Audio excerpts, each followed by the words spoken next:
Manchester City manager Pep Guardiola is potentially having to oversee more business in the January transfer window than he would have expected before the start of the season.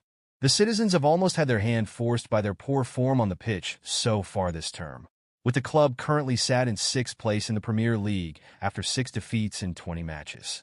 They are reportedly set to complete the signing of RC Lens central defender Abdulkadir Kuzanov as their first addition of the January window to bolster their options at the heart of the defense. The Premier League champions are also reportedly closing in on a deal to sign Eintracht Frankfurt forward Omar Marmush this week, as they also look to add to their attacking unit before the end of the window. This month is not only about incoming deals for City, though, as long-serving right-back Kyle Walker is also on course to move on from the Etihad on a permanent deal. Italian giants AC Milan are set for talks over a deal to land the England international, who also has interest from Saudi Arabia, and that could take a big amount away from the club's weekly wage bill. Why Kyle Walker should be sold.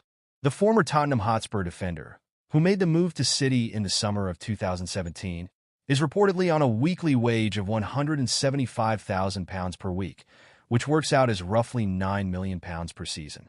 He reportedly earns more than the likes of Ederson, Savinho, Nathan Ake, and Mateo Kovacic, among others, and his performances on the pitch this season have not backed up the finances involved in keeping him around. Walker has made 15 appearances in the Premier League this term, starting 9 times, and has struggled defensively. He has been dribbled past 12 times and only completed 17 tackles, which shows that opposition wingers have found it far too easy to get the better of him in one-on-one situations.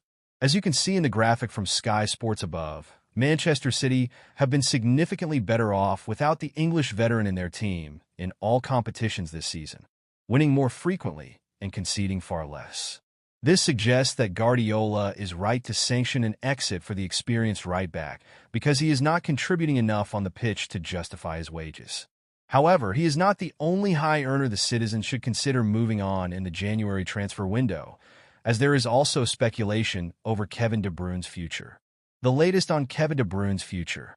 At the start of this month, Football Insider reported that Manchester City are not set to stand in the Belgium international's way if he wants to move on from the club at the end of the season. Mega money deals, controversial moves, and big-name flops. This is the home of transfer news and opinion across Football Fancast. His current contract at the Etihad is due to expire in the summer, and he is able to negotiate pre-contract deals with other clubs this month ahead of leaving on a free transfer ahead of the 2025-26 campaign. The report added that teams in the MLS and in Saudi Arabia are interested in swooping for the attacking midfielder, whilst De Bruyne is said to favor a transfer to America at this moment in time. There was no mention, however, of whether or not any of the interested clubs would be willing to pay a fee to sign him 5 months early, to provide City with a fee for his services, as well as being able to get his wages off their bill earlier than expected. De Bruyne is reportedly the highest earner within the Manchester City squad on £400,000 per week, even more than Erling Haaland on £375,000 per week, and this means that the citizens could save themselves a mini fortune by selling him this month, instead of waiting for him to leave for nothing in the summer. The MLS season starts next month, and that could tempt any interested parties from that league to be willing to pay now to sign him 3 or 4 months earlier than they otherwise would be able to. Why Guardiola should ditch De Bruyne. As great as De Bruyne has been over the years for Man City, with 104 goals and 172 assists in 400 appearances in all competitions, the Belgian star has been plagued by injuries in recent seasons. Since the start of the 2023-24 campaign, the 33-year-old star has missed a whopping 51 matches through injury, after the midfielder only missed 15 games in the 2 seasons before that combined. This means that the midfield maestro has consistently been unavailable for selection for Guardiola in crucial periods over the past 18 months, which also may be why they are willing to let him leave on a free transfer in the summer.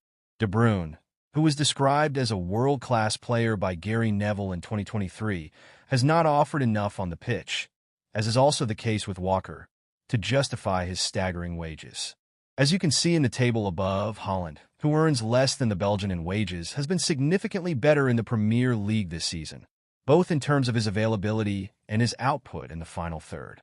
There is no denying that De Bruyne is a City legend, as shown by his incredible statistics during his time with the club, but Guardiola should ruthlessly ditch him from the squad this month amid interest from the MLS, allowing the Belgian hero to move on in January, along with saving huge amounts of money and wages, would also free up Marmish, who has scored 14 goals and provided 7 assists, to arrive and feel like the main man in the attacking midfield positions, rather than being in De Bruyne's shadow for the first 5 months.